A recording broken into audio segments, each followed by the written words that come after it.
October 25th, 1944. 10:53 a.m., off the coast of Samar Island in the Philippines. Ensign Nobuo Tsubaki pushed the throttle of his Mitsubishi A6M0 to full power, climbing to 6,000 feet above the American escort carrier St. Lo. The 21-year-old former university student from Kyoto had been flying for exactly 47 minutes since taking off from Mabalakat airfield. He would never land again. Tsubaki was a member of the Shimpu Tokubetsu Kogeki Tai, the Divine Wind Special Attack Corps. The Americans would call them kamikazes. His aircraft carried no bombs under the wings, no torpedoes. His weapon was the aircraft itself, 2,400 pounds of aluminum, steel, and high-octane fuel transformed into a precision-guided missile controlled by human will. Below him, the St. Lo was frantically manoeuvring, her 5-inch guns throwing up a curtain of flak that turned the morning sky black with explosions. Tsubaki rolled, inverted, pulled the stick back, and dove. What Japanese admirals believed would break American resolve instead triggered the greatest industrial mobilization in naval history. Within 6 months, the suicide attacks that were supposed to win the war for Japan had accomplished something the Imperial Navy never anticipated.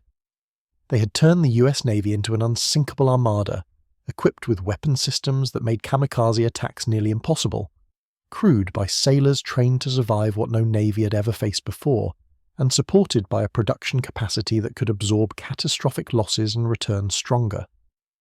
This is the story of how Japanese desperation met American determination, and how the divine wind created the storm that destroyed the nation it was meant to save. The kamikaze concept emerged from mathematical desperation. By October 1944, Japan's naval aviation had been gutted.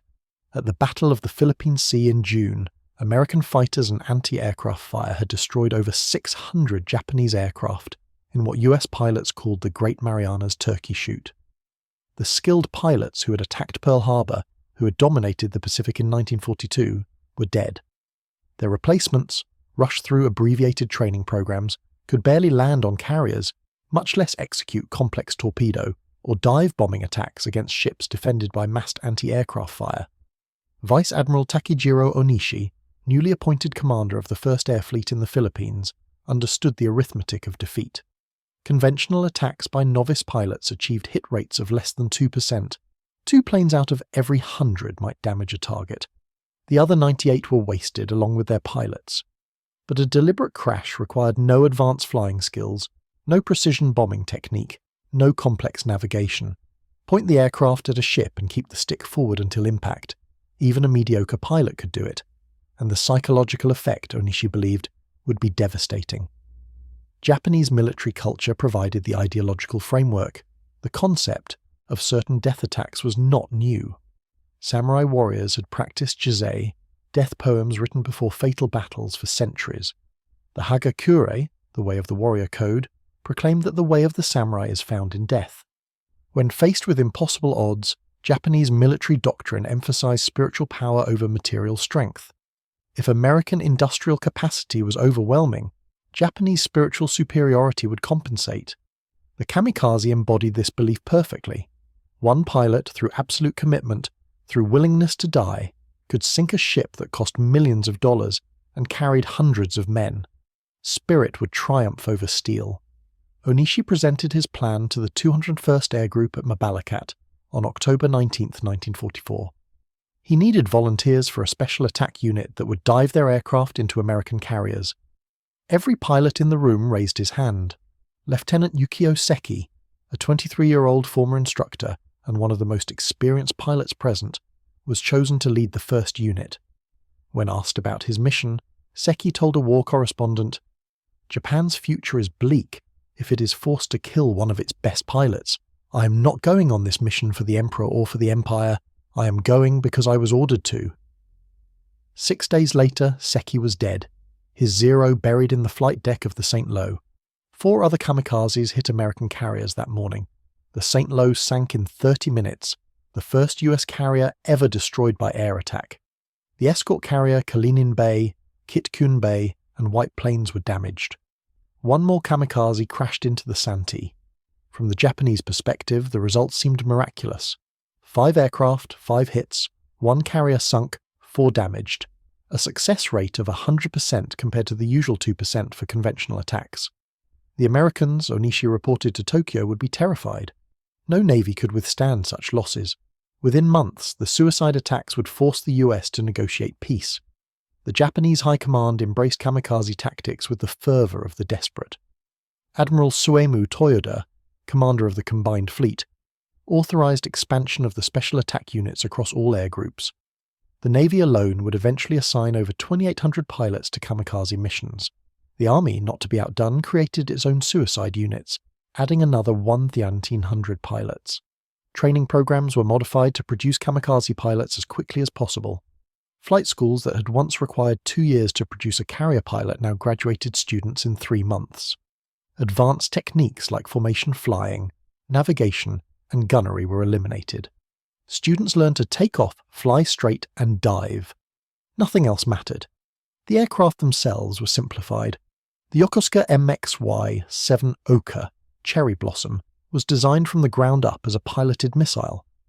Powered by 3 solid fuel rockets, the Oka could reach 650 miles per hour in its terminal dive, too fast for anti-aircraft, guns to track. It carried 2,600 pounds of explosives in its nose. American sailors who saw them called them baka bombs, idiot bombs. Conventional aircraft were modified for suicide missions. Zeros had their radios removed to save weight for bombs. The Nakajima B-6N torpedo bomber, useless for conventional attacks by inexperienced pilots, could carry 1,800 pounds of explosives. Even obsolete biplanes, the Yokosuka K-5Y trainers Americans called Willow, were pressed into service. If it could fly, it could become a kamikaze. The Japanese propaganda machine portrayed kamikaze pilots as noble warriors embracing a glorious death. Newspapers published their farewell letters, poems contemplating cherry blossoms, the traditional symbol of the samurai, beautiful and brief. Radio broadcasts praised their purity of spirit. The reality was more complex. Many pilots, especially in the early months, were genuine volunteers motivated by patriotism and the warrior code. Lieutenant Sei Yasunori, who died attacking ships off Okinawa, wrote to his parents, "Please do not grieve for me. I am happy to die for the Emperor and for Japan. My only regret is that I cannot make this sacrifice twice." But as casualties mounted and volunteers became scarce, coercion replaced ideology. Commanders would ask for volunteers in group settings, where refusal meant public shame. Pilots who hesitated were told their families would be disgraced, that they lacked the Japanese spirit, that they were cowards unworthy of the uniform. Some pilots were simply assigned to kamikaze units without being asked. Petty Officer Hachiro Hosokawa, who survived the war after his kamikaze mission was aborted due to engine failure, later recalled, "They told us we were already dead, that our lives belonged to the Emperor. Anyone who questioned was beaten or worse. We saw pilots who refused missions disappear. Nobody asked what happened to them. We knew." The psychological conditioning was systematic. Kamikaze pilots were isolated from other units, quartered in special barracks where they could not contaminate regular pilots with doubts. They attended ceremonial send-offs where commanders praised their sacrifice. They drank sake, posed for photographs, received thousand-stitch belts sewn by civilian women for protection in the afterlife. Everything reinforced the message that death in service to the Emperor was the highest honour. Young pilots, many barely 18 years old, wrote final letters home describing their eagerness to die. How many truly believed the words they wrote, and how many were performing the role expected of them, is impossible to know. What is certain is that by early 1945, Japan was feeding its young men into a suicide machine at a rate that exceeded pilot training capacity. The demand for kamikazes outstripped the supply of pilots, even with abbreviated training. The American response to the kamikaze threat began with shock, evolved into adaptation, and culminated in technological and tactical countermeasures that rendered suicide attacks increasingly futile. The initial attacks off the Philippines in October and November 1944 caught the US Navy psychologically unprepared. American sailors understood being attacked by aircraft. They had trained for it, developed tactics against it, built ships to survive it. But deliberate suicide attacks violated Western military logic. An enemy who could be deterred by self-preservation was predictable. An enemy who sought death was not. The psychological impact was real. Sailors watching kamikazes ignore massive damage and continue their dives experienced a primal fear. Seeing an aircraft trailing fire, missing a wing, obviously doomed, yet still coming, still trying to kill you, was deeply unsettling. Some men broke under the strain. Medical officers reported increased cases of combat fatigue, what would later be called PTSD, among crews who had survived kamikaze attacks. But American military culture processed trauma differently than Japanese planners anticipated. Instead of demanding peace negotiations, American sailors demanded better weapons, better tactics, and better ships. They wanted to kill kamikazes more effectively. The US Navy's response was characteristically American. They studied the problem, quantified it, engineered solutions, and mass-produced them. Rear Admiral Frederick Sherman, commanding Task Force 38 carriers, convened an analysis board in November 1944 to examine kamikaze tactics and develop countermeasures.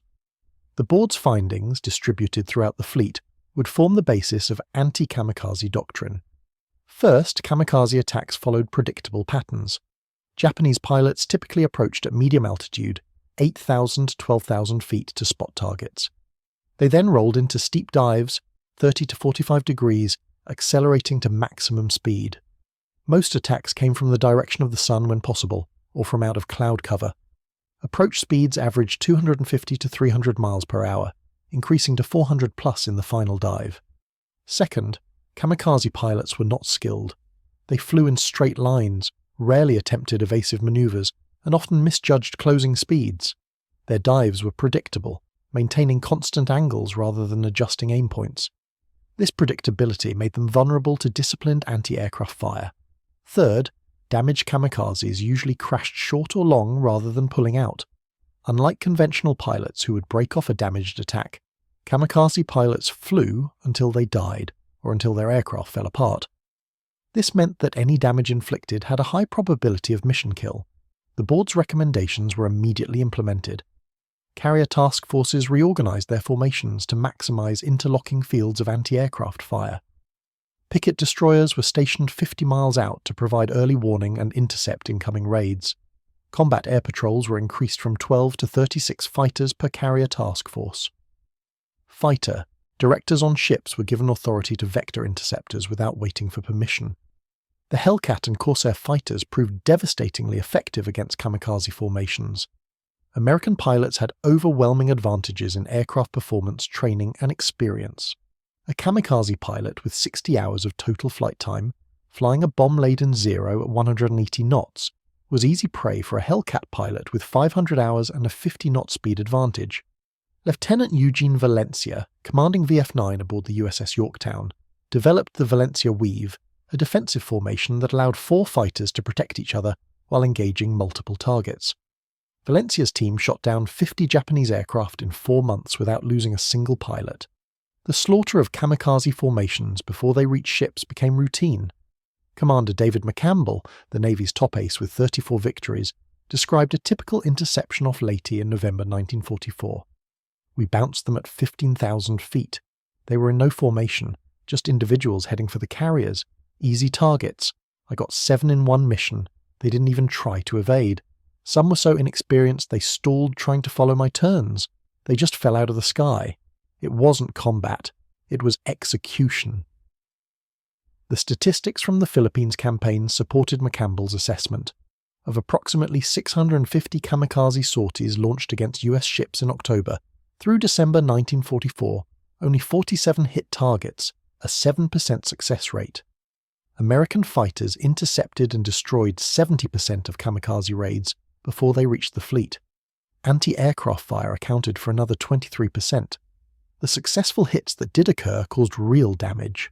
The escort carriers St. Lo, Omni Bay, and Bismarck Sea were sunk. The fleet carriers Intrepid, Franklin, and Belleau Wood were severely damaged. But the US Navy, unlike the Japanese, could absorb these losses and continue operations. The industrial response was staggering.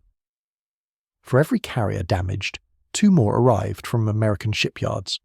The Essex-class fleet carriers were being completed at a rate of 1 per month. The Casablanca-class escort carriers, built on merchant ship hulls, were being launched every 5 days at their production peak. Henry Kaiser's shipyards on the west coast built 50 escort carriers in 18 months.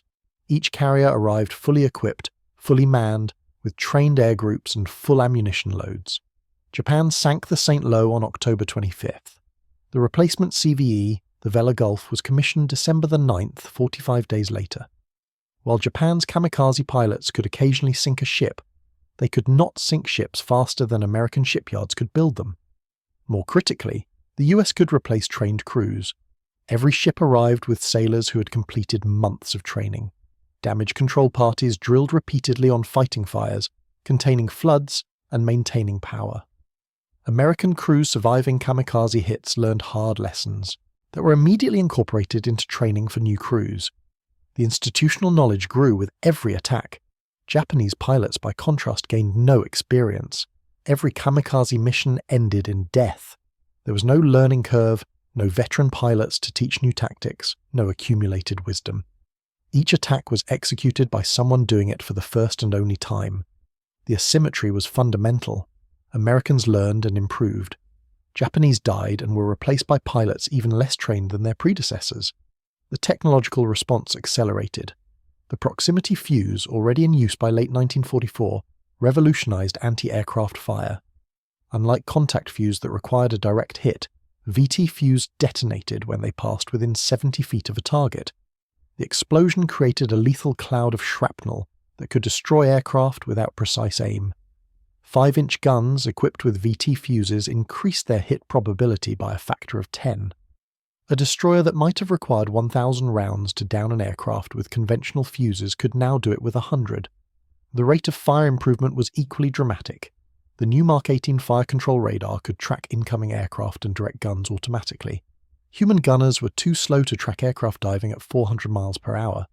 Radar-directed fire could adjust aim 50 times per second. By early 1945, fleet destroyers were being equipped with Mark 37 gun directors slaved to radar that could engage targets beyond visual range. The 40mm Bofors gun became the standard medium anti-aircraft weapon. Quadruple mounts, 4 barrels firing 120 rounds per minute each, created walls of exploding shells. Each round was lethal out to 5,000 yards. A single quad mount could put 480 rounds in the air per minute. Fleet carriers typically mounted 18 quad mounts. Cruisers carried up to 24. The 20mm Oerlikon cannon, criticized early in the war for insufficient range and hitting power, was upgraded with better ammunition and higher rate of fire variants. By 1945, the Mark 16 version fired 650 rounds per minute, with explosive shells effective out to 1,000 yards. Ships bristled with them. The Essex-class carriers mounted 60 to 80 20mm guns in single and twin mounts, covering every approach angle. The sheer weight of fire created a steel bubble around American ships that kamikazes had to penetrate. Picket destroyers at the outer perimeter would engage at 10,000 yards with 5-inch guns. Surviving aircraft then faced the task force screen of destroyers and cruisers firing 5-inch and 40mm at 5,000 yards. Aircraft penetrating to 2,000 yards met point-blank fire from every 40mm and 20mm gun that could bear. A kamikaze attempting to hit a carrier in the center of a task force had to fly through fire from 50 to 100 anti-aircraft guns of various calibers, all radar-directed or visually aimed, all firing continuously. The mathematical probability of survival approached 0, yet kamikazes kept coming. Japan had no other options. The desperation became evident during the Iwo Jima campaign in February 1945. The island, only 660 miles from Tokyo, was within range of Japanese bases in the home islands. The Imperial Navy launched Operation Teian No. 2, throwing every available aircraft at the US fleet supporting the marine landing. Over 3 days, February 21st to 23rd, approximately 350 aircraft attacked. Most were kamikazes. The results were catastrophic for Japan. American fighters flying from 16 fleet and escort carriers intercepted the raids in layered combat air patrols. Hellcats and Corsairs orbiting at 25,000 feet dove on kamikaze formations climbing to attack altitude. More fighters patrolled at 15,000 and 8,000 feet. Any aircraft penetrating these layers met fighter directors vectoring intercepts with radar precision. The fighter pilots filed combat reports that read like shooting gallery descriptions. Lieutenant J.G. Douglas Baker, flying an F-6F Hellcat from the USS Bennington, shot down 4 kamikazes in 8 minutes. They were flying straight and level, probably couldn't even see us coming. I set one on fire at 1,000 yards, he just kept flying straight until he hit the water. Second one tried to turn when he saw me, stalled immediately, spun in. The other 2 never knew I was there. It was like target practice. Of the 350 Japanese aircraft committed to the attack, only 28 reached the fleet. Anti-aircraft fire destroyed 22 of those. 6 hit targets. The escort carrier Bismarck C was sunk when a kamikaze crashed through her wooden flight deck and exploded in the hangar bay full of fueled and armed aircraft. The carrier Saratoga, one of the few pre-war carriers still in service, was hit by 4 kamikazes in 3 minutes, suffering 123 killed and 192 wounded, but surviving due to aggressive damage control. The carrier Lunga Point, the escort carrier Keokuk, and the net cargo ship Keokuk were damaged. Japan lost 322 aircraft, confirmed destroyed, including fighters lost in air combat and kamikazes that crashed before reaching targets. The US lost 15 aircraft in combat and 8 operational losses. The exchange ratio was 21-1 in America's favour. More significantly, the Iwo Jima operation continued without interruption. The kamikaze attacks, despite sinking 1 escort carrier, did not slow the invasion by a single day. This was the fundamental failure of the kamikaze strategy. Even successful attacks did not achieve operational objectives. The Okinawa campaign, April through June 1945, represented the largest and most sustained kamikaze effort of the war. Japan designated the defense of Okinawa as Operation Tengo, literally Heaven Number 1, and committed to destroying the American fleet through mass suicide attacks called Kikusui, floating chrysanthemum. 10 major Kikusui operations between April 6th and June 22nd, through 1,465 kamikaze sorties against the US Fifth Fleet. The attacks achieved a 9% hit rate, the highest of the war, but demonstrated conclusively that kamikazes could not overcome American material superiority. The first Kikusui on April 6th and 7th involved 355 kamikaze aircraft plus 341 conventional attackers. The operation targeted radar picket destroyers stationed around Okinawa to provide early warning. These isolated ships, often with only 2 or 3 supporting gunboats, faced sustained attack by dozens of kamikazes. The destroyers Bush and Colquhoun were overwhelmed and sunk. The Leutzer, Newcomb, Morris, and Howarth were severely damaged. The kamikaze pilots showed they could sink individual ships caught away from the main fleet. But the radar picket line held. The warning provided allowed combat air patrols to intercept most raids before they reached the transport area or the carrier task forces. Of the 355 kamikazes launched, only 32 hit targets. American fighters destroyed 237 aircraft. Anti-aircraft fire accounted for another 86. The US lost 22 aircraft in air combat. The second Kikusui on April 12th and 13th was timed to coincide with President Franklin Roosevelt's death, which Japanese intelligence learned about through neutral sources. The propaganda plan was to announce that divine wind attacks had so terrorized America that their president died of shock. 185 kamikazes were launched. The battleship Tennessee was hit, suffering minimal damage due to her thick armour. The destroyers Manatel, Aberley, Stanley and Roper were sunk or damaged. But again, the operation failed strategically. The invasion fleet continued landing supplies. B-29s continued bombing Japanese cities. The war went on. What Japanese planners failed to understand was that even a 9% hit rate was insufficient when America had hundreds of ships. The Fifth Fleet off Okinawa included 40 aircraft carriers, 18 battleships, 32 cruisers, and 200 destroyers and destroyer escorts, plus hundreds of transports, supply ships, and support vessels. To stop the invasion, kamikazes would need to sink or disable enough ships to halt landings. The mathematics were impossible. At a 9% hit rate, sinking 50 ships would require over 500 kamikaze hits, which would require launching over 5,500 sorties. Japan didn't have 5,500 aircraft, didn't have 5,800 pilots, and didn't have the fuel for 5,500 missions. More fundamentally, the US Navy learned to mitigate kamikaze damage through improved damage control. The Essex-class carriers had been designed with armoured flight decks after studying British carrier operations. When kamikazes hit these ships, they often failed to penetrate to the hangar deck where secondary explosions could occur.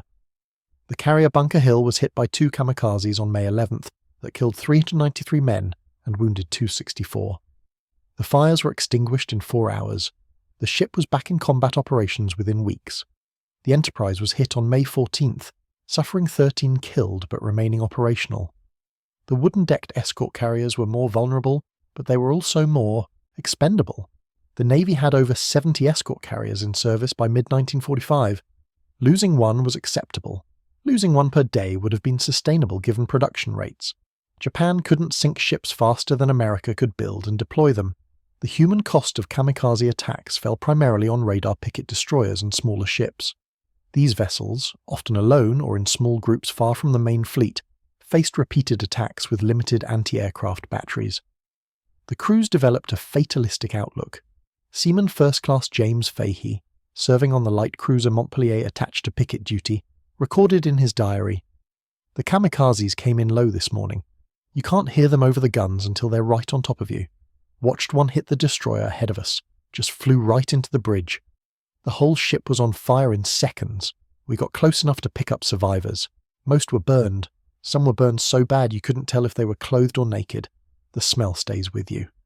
The psychological trauma on picket line crews was severe. These men watched kamikazes hit ships around them daily. They saw friends die in ways that left no bodies to bury. They understood that their survival was partially luck. No amount of training or skill guaranteed survival against a kamikaze willing to die to kill you. Yet the ship stayed on station. Crews were rotated frequently to prevent complete psychological breakdown, but the picket line never wavered. This endurance, this willingness to remain in harm's way despite horrendous casualties, was something Japanese planners never anticipated. They believed Americans, soft from decades of prosperity, would break under sustained attack. The opposite occurred. Each kamikaze attack hardened American resolve. Sailors who survived wanted revenge. They wanted to destroy Japan so completely that it could never threaten anyone again. The kamikaze attacks, intended to force negotiations, instead ensured that America would accept nothing less than unconditional surrender. The technological evolution continued. By June 1945, ships were being equipped with early warning systems that could detect low-flying aircraft 50 miles away. New fire control radars could track 12 targets simultaneously and direct batteries against multiple inbound kamikazes. The development of the Combat Information Center, a dedicated room deep in the ship where radar operators, fighter directors, and gunnery officers coordinated defense, revolutionized fleet defense. Kamikaze raids that would have overwhelmed ships in 1944 were being systematically destroyed before reaching targets in 1945. The Japanese response to improving American defenses was to make kamikaze attacks more desperate. The Oka rocket-powered missiles carried beneath Betty bombers and released near the fleet were supposed to be too fast to intercept. In practice, the slow, lumbering Betty bombers were easy targets. American fighters learned to attack the bombers before they could release their Okas. Of 75 Oka missions attempted, only 7 successfully released their missiles, and only 3 hit targets. The program consumed scarce resources and killed experienced bomber crews for minimal return. Toko submarines, one-man suicide subs called Kaiten, human torpedoes, were deployed off Okinawa. These 49-foot submarines carried 3,400-pound warheads and were supposed to be undetectable until impact. American destroyers equipped with improved sonar detected and destroyed them easily. The Kaiten sank 3 ships, all auxiliaries, while losing over 100 subs and their pilots. Even more desperate were the Shinyo suicide boats, small wooden speedboats loaded with 550 pounds of explosives. The pilot was supposed to ram the boat into a ship's hull below the waterline. Hundreds were deployed in Okinawa's harbours. American landing craft and destroyers hunted them down methodically. The small boats, with minimal armour and exposed pilots, were destroyed by machine gun fire before reaching their targets. Only a handful ever succeeded in damaging US ships. By July 1945, Japan was scraping the bottom of the barrel. Training programs were producing pilots with 30 hours of flight time. Some had never flown solo before their kamikaze mission. Ancient biplanes and trainers, so obsolete they couldn't defend themselves against fighters, were being loaded with bombs and pointed at the American fleet. The final desperate measure was Operation Ketsugo, the defense of the home islands. Japan reserved 5,000 aircraft for suicide attacks against the expected invasion. Every aircraft that could fly, from frontline fighters to primary trainers, was being modified to carry bombs. 32 Japanese Army and Navy air groups were designated for kamikaze missions. The pilots, what few existed, were being told they were the last defense of the sacred homeland. American intelligence, reading Japanese communications through ultra-intercepts, knew about Ketsugo. The US Navy's response was to design Task Force 38 specifically to survive 5,000 kamikaze attacks. By August 1945, the fleet off Japan would include 23 fleet carriers and 19 escort carriers, providing over 1 to 800 aircraft for combat air patrol. The fleet would include 24 battleships, 42 cruisers, and 350 destroyers and destroyer escorts. Every ship would be equipped with the latest radar, fire control systems, and anti-aircraft weapons. The air groups had been reinforced with additional fighter squadrons specifically to counter kamikazes. The carrier air groups that earlier in the war had operated 36 fighters, 36 dive bombers, and 18 torpedo bombers were being reorganized to 73 fighters, 15 dive bombers, and 15 torpedo bombers. The emphasis on fighters reflected the kamikaze threat. More fighters meant more interceptors, more aircraft to destroy kamikazes before they reached the ships. The invasion never came. On August 6th and 9th, atomic bombs destroyed Hiroshima and Nagasaki. On August 15th, Emperor Hirohito announced Japan's surrender.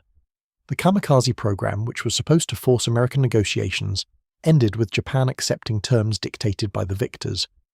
The final statistics of the kamikaze campaign told the story of strategic failure wrapped in tactical desperation. Japan launched approximately 3,160 kamikaze sorties during the war. Of these, 326 hit targets, an 8.5% success rate. The kamikazes sank 47 Allied ships, almost all destroyers, destroyer escorts, or small auxiliaries. They damaged 300 ships, most of which returned to service. The human cost was 4,900 American sailors killed by kamikaze attacks, plus thousands wounded. These were real losses, real tragedies. But in strategic terms, the kamikazes accomplished nothing. No invasion was stopped, no landing was delayed, no operational objective was achieved. Japan sacrificed approximately 4,000 pilots, along with 4,000 aircraft, and accomplished nothing except to ensure that American forces would show no mercy in the final campaigns. The kamikaze program's failure had multiple causes, but the fundamental problem was industrial capacity. Japan was trying to defeat a nation that produced more steel in a month than Japan produced in a year.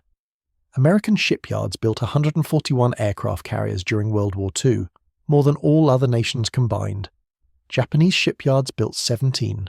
When kamikazes sank the escort carrier St. Lo, America had 70 more carriers in service and 30 under construction. When they damaged the fleet carrier Franklin, America had 15 undamaged fleet carriers operating in the Pacific and 7 more working up on the East Coast. Every loss was replaced within weeks. Every casualty was avenged by 1,000 bombs falling on Japanese cities. The training disparity was equally fatal to Japanese hopes. By 1945, American pilots were entering combat with 600 hours of flight time. Japanese kamikaze pilots had 40. The American pilots had trained in aircraft identical to what they would fly in combat. The Japanese trained in whatever aircraft happened to be available. American pilots practiced gunnery against towed targets and radio-controlled drones. Japanese pilots got a map, a compass, and a heading to the American fleet. The kill ratios reflected this disparity. American pilots achieved 15-to-1 kill ratios in 1944, and over 20-to-1 by 1945. They weren't just better trained. They were flying better aircraft, maintained by better ground crews, equipped with better radios and navigation equipment, supported by radar that gave them perfect situational awareness. Japanese pilots, even conventional ones, were outmatched. Kamikazes, trained only to die, never had a chance. The psychological assessment that kamikaze attacks would break American morale was based on fundamental misunderstanding of American culture. Japanese military leaders, products of a society where collective honor mattered more than individual survival, projected their values onto Americans. They believed that a nation of individuals focused on personal happiness and material comfort would recoil from casualties and demand peace. They were wrong. American culture valued individual life, which made casualties painful. But American culture also had a frontier heritage that respected courage and punished aggression. The kamikaze attacks were seen not as honorable sacrifice, but as fanatical barbarism. Americans responded not with fear, but with fury. The public demanded that Japan be destroyed so completely it could never threaten anyone again. Support for the war, which had begun to wane in late 1944 as victory seemed assured, hardened after kamikaze attacks received publicity. The American industrial response to kamikazes demonstrated what total war meant when waged by an industrial superpower. Within 6 months of the first kamikaze attacks, US shipyards were producing destroyers with double the anti-aircraft armament of 1944 designs. Fighter production increased from 800 per month in October 1944 to 200 per month by May 1945. Ammunition production for anti-aircraft guns exceeded 100 million rounds per month by war's end. This was not desperation. This was an economy that could increase production of every war material simultaneously while maintaining rising civilian living standards. Japanese leaders, who had imposed rationing in 1942 and were facing mass starvation by 1945, could not comprehend an enemy growing stronger as the war continued. The captured documents and prisoner interrogations after Japan's surrender revealed the extent of the delusion. Vice Admiral Matome Ugaki, who led the final kamikaze attack of the war on August 15, 1945, after the surrender announcement, had written in his diary that spirit would overcome material. His final entry before his death read, "Despite the changes in the war situation, our determination to fight to the last in defense of the national structure has not changed at all. We are firmly determined to continue fighting until we win. The Americans will tire of casualties and sue for peace." Ugaki's crashed into the sea off Okinawa at 7:00 p.m. on August 15th, hours after his emperor had ordered all forces to cease hostilities. His death, and the deaths of the 10 other pilots who accompanied him on this illegal final mission, accomplished nothing. They died because they could not accept that spirit had not triumphed over steel, that courage had not defeated industry, that dying for the emperor had not saved Japan.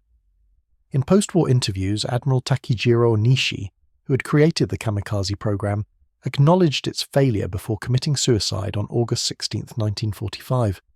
His suicide note apologized to the kamikaze pilots he had sent to their deaths and admitted that the program had achieved nothing except to prolong Japan's suffering. Other Japanese naval officers were less willing to accept responsibility. They blamed the Americans for having too many ships, too many aircraft, too much of everything.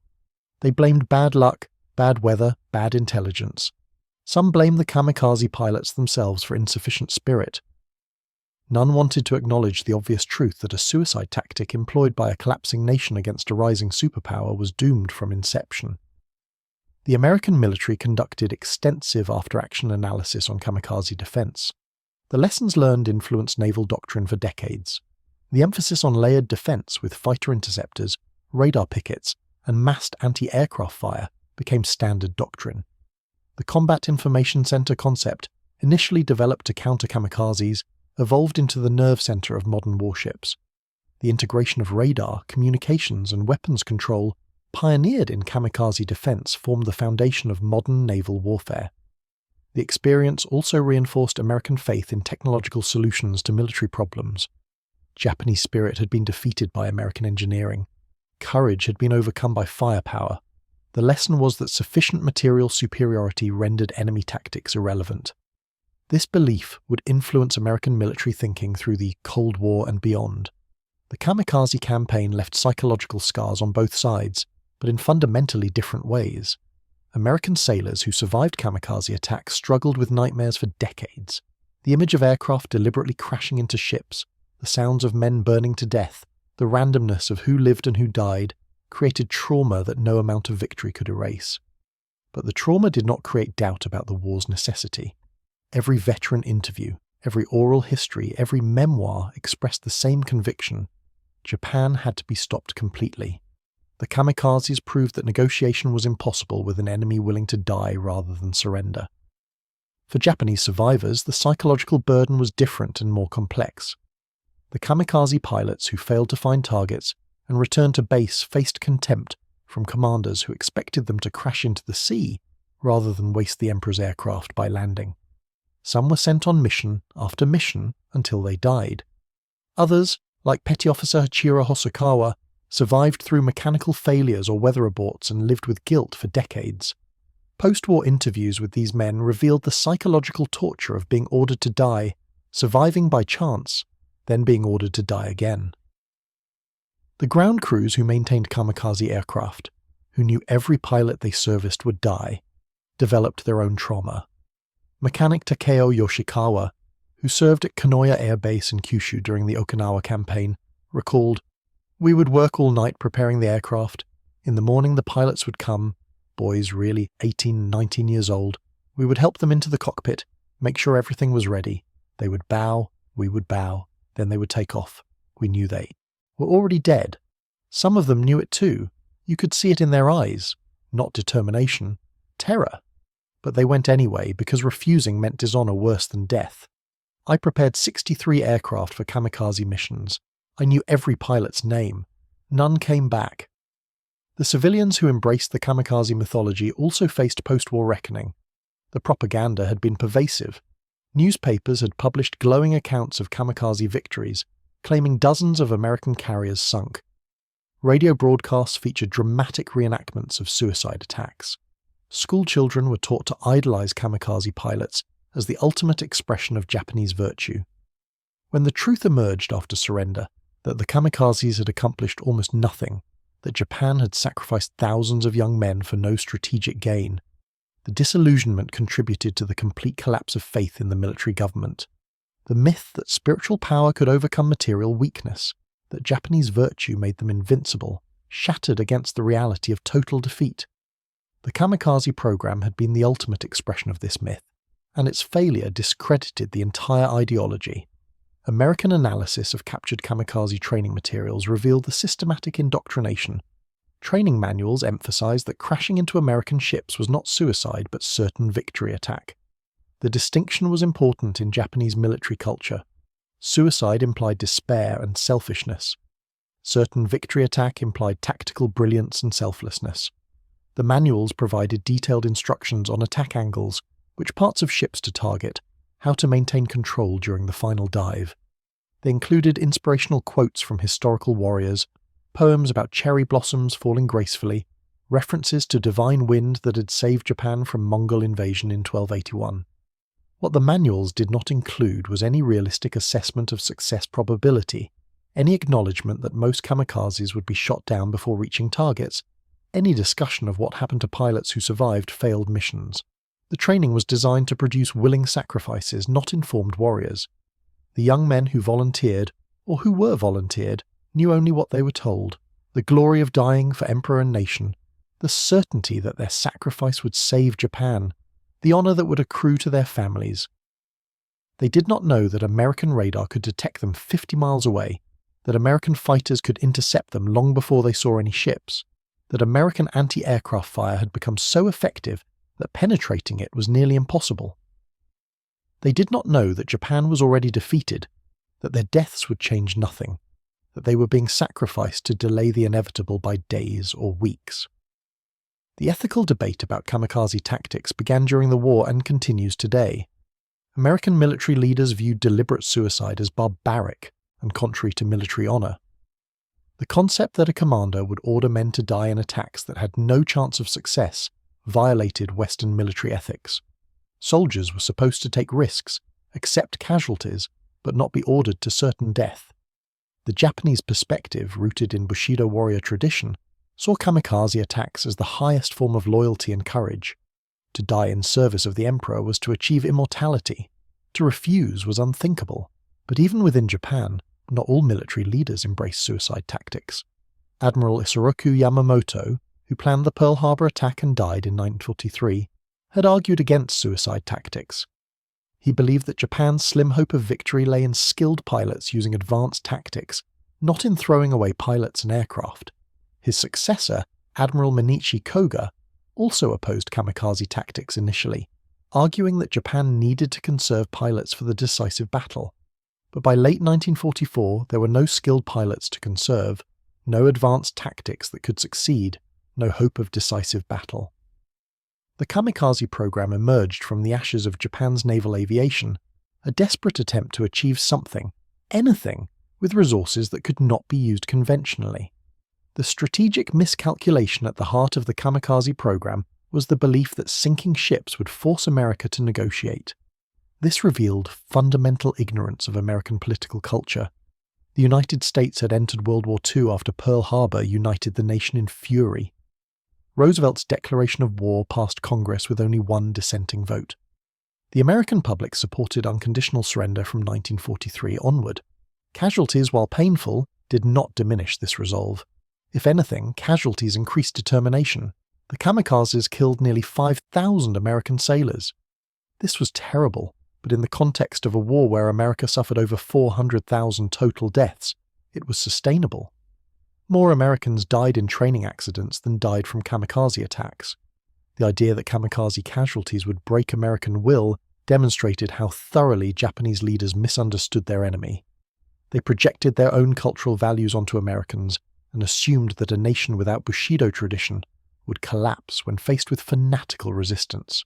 Instead, American response was to bring overwhelming force to bear, to ensure that Japan was crushed so completely that such resistance would become impossible. The technological lessons of the Kamikaze campaign influenced post-war naval development. The US Navy invested heavily in guided missiles, seeing them as kamikaze attacks without the need to sacrifice pilots. The proximity fuse technology developed to counter kamikazes evolved into the fusing systems for anti-aircraft missiles. The radar and fire control integration pioneered against suicide attacks became the foundation for the Aegis combat system deployed in the 1980s. Soviet naval doctrine, observing American success against kamikazes, emphasized missile saturation attacks, the idea being to overwhelm defensive systems with more targets than could be engaged. The American response was to develop systems that could engage dozens of simultaneous targets, a direct evolution of multi-target tracking developed against kamikaze raids. The British Royal Navy, which faced kamikazes during operations off Okinawa and in the Philippines, drew different conclusions. British carriers had armoured flight decks that proved more resistant to kamikaze penetration than American wooden decks. When kamikazes hit British carriers like HMS Formidable and HMS Indefatigable, the armoured decks prevented penetration to hangar spaces. Damage was repaired in hours rather than weeks.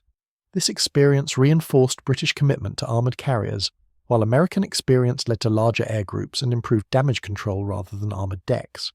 Both approaches reflected different strategic priorities emerging from the same threat. The human stories of kamikaze attacks often get lost in strategic analysis and statistics. Each of those 4,900 American deaths was an individual tragedy, a life cut short, a family destroyed. Seaman Second Class Calvin Clower was 19 years old when a kamikaze hit his destroyer, the USS Laffey, off Okinawa on April 16, 1945. The Laffey was hit by 6 kamikazes and 4 bombs in 80 minutes, suffering 32 killed and 71 wounded, but surviving through heroic damage control. Clower was in the forward magazine passing ammunition when a kamikaze penetrated the deck above him. He was killed instantly by the explosion. His body never recovered. His mother received a telegram 3 weeks later. His high school girlfriend received a letter he had written the day before he died, describing how beautiful the sunset was over the Pacific and how he was looking forward to coming home. Lieutenant Junior Grade Thomas Reeves was aboard the carrier Bunker Hill when 2 kamikazes hit within 30 seconds on May 11, 1945. Reeves, a fighter pilot whose aircraft was on deck being refueled, was killed when the second kamikaze detonated a fuel truck next to his plane. He was 23, engaged to be married, 3 missions away from completing his tour and rotating home. His fiancée learned of his death from a newspaper before the telegram arrived. These were not statistics. They were young men with futures, families, dreams. The kamikaze attacks stole those futures for no strategic purpose. The Japanese pilots who died were equally victims, though their story is more complex. Some genuinely believed in their mission, embraced the ideology of sacrifice, and went to their deaths willingly. Lieutenant Yukio Seki, who led the first organized kamikaze attack, left a wife of 3 months. His final letter to her expressed love and regret, but also resignation to duty. Whether he truly believed his death would save Japan or simply accepted that refusal was impossible, no one can know. Corporal Yukio Araki was 17 years old when he flew his final mission from Chiron Airfield on May 27, 1945. His diary, found after the war, revealed a teenager terrified of dying, but more terrified of shaming his family by refusing. His final entry read, "I do not want to die. I am afraid, but I am more afraid of being called a coward. My parents would suffer if I refused. Better that I die with honor than live with shame. I will try to be brave tomorrow. I will think of mother's face and be brave." Iraqi's Kamikaze never found a target. He was shot down by anti-aircraft fire 40 miles from the American fleet, his sacrifice witnessed by no one, his death accomplishing nothing. He was one of thousands of young Japanese men fed into a machine that consumed them for no purpose. The aftermath of the war saw competing narratives about the Kamikaze program. Japanese right-wing groups attempted to portray Kamikaze pilots as noble heroes who had sacrificed everything for their nation. Shrines were established, museums created, memorials built. The pilots were described as pure souls, unstained by defeat, examples of ultimate loyalty. This narrative ignored the coercion, the psychological manipulation, the waste of young lives for no strategic gain. It transformed a failed military program into a spiritual ideal, which made it easier to avoid confronting the reality of how thoroughly Japanese militarism had failed.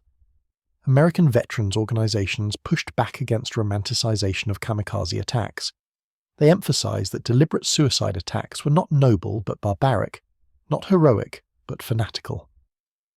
Organizations like the Destroyer Veterans Associations, whose ships had borne the brunt of kamikaze attacks, actively opposed any portrayal of kamikazes that suggested honor or respect. The debate continues. Modern historians have access to documents and interviews that reveal the complexity of the kamikaze program, the genuine volunteers motivated by patriotism, the coerced pilots who had no choice, the commanders who believed suicide attacks were tactically sound, the leaders who knew the program was futile but ordered it anyway to demonstrate fighting spirit. All of these truths coexist, making simple moral judgments difficult. What is not complex is the strategic assessment. The kamikaze program failed completely to achieve its objectives. It did not force American negotiations. It did not stop any invasions. It did not sink enough ships to affect operations. It consumed resources Japan desperately needed for conventional defense. It destroyed the remnants of Japanese naval aviation. It provided propaganda value to Americans arguing for unconditional surrender. It ensured that America would use any means necessary, including atomic weapons, to avoid a costly invasion. In every measurable way, the kamikaze program hurt Japan more than it hurt America. Vice Admiral Takejiro Onishi, who created the program, understood this by war's end. His suicide note, written on August 16, 1945, apologized to the spirits of the kamikaze pilots for leading them to meaningless deaths. He acknowledged that the program had failed, that Japan had been defeated, that spiritual power had not overcome material force. His death was itself a final act of the same philosophy that created the kamikazes, the belief that death could redeem failure. It could not. His suicide changed nothing, just as the deaths of 4,000 kamikaze pilots had changed nothing. The mathematics of the kamikaze campaign tell the story with brutal clarity. Japan launched 3,160 kamikaze sorties. At an average cost of 50 flight hours of training per pilot, 10,000 gallons of aviation fuel per sortie including training and mission fuel, and 1 aircraft per mission. The program consumed resources equivalent to an entire year of Japanese aircraft production in 1944. The return on investment was 47 ships sunk, almost all small vessels, and 300 ships damaged, most of which returned to service. No fleet carriers were sunk, no battleships were sunk, no invasion was stopped. America lost 4,900 sailors killed, terrible but sustainable. America replaced every ship sunk within weeks. By contrast, Japan lost 4,000 irreplaceable pilots, 4,000 irreplaceable aircraft, and millions of gallons of irreplaceable fuel. These resources, if used for conventional defense, might have prolonged the war by months, might have inflicted significantly higher casualties on invading forces, might have given Japan slightly better negotiating position. Instead, they were consumed in a program that accomplished nothing except to demonstrate that desperation is not a strategy. The kamikaze program was not a clever tactical innovation. It was an admission of defeat, a recognition that Japan could not win conventionally, a desperate gamble that dying would somehow achieve what fighting could not. It failed because it was based on false assumptions about American resolve, about the strategic value of individual ship losses, about the psychological impact of suicide attacks on a nation that viewed such tactics as barbaric rather than noble. The final kamikaze mission of the war was flown by Admiral Matome Ugaki on August 15, 1945, after Emperor Hirohito had announced Japan's surrender. Ugaki, who had been Vice Admiral Onishi's superior and had supported the kamikaze program, could not accept defeat. He gathered 10 volunteer pilots, took off from Oita Airfield in Kyushu, and flew toward the American fleet off Okinawa. American radar tracked them. Combat air patrols were vectored to intercept. Before the fighters arrived, Ugaki's formation became lost, unable to find the fleet in deteriorating weather. Rather than return and face the shame of surviving, Ugaki ordered his pilots to crash into the sea. All 11 men died. They hit no targets. They accomplished nothing. Their deaths violated the Emperor's direct order to cease hostilities. They were the final demonstration of how, completely, the kamikaze philosophy had divorced itself from military reality. Dying was treated as an end in itself, regardless of strategic purpose, regardless of orders, regardless of the fact that the war was over. This was the ultimate failure of the kamikaze program.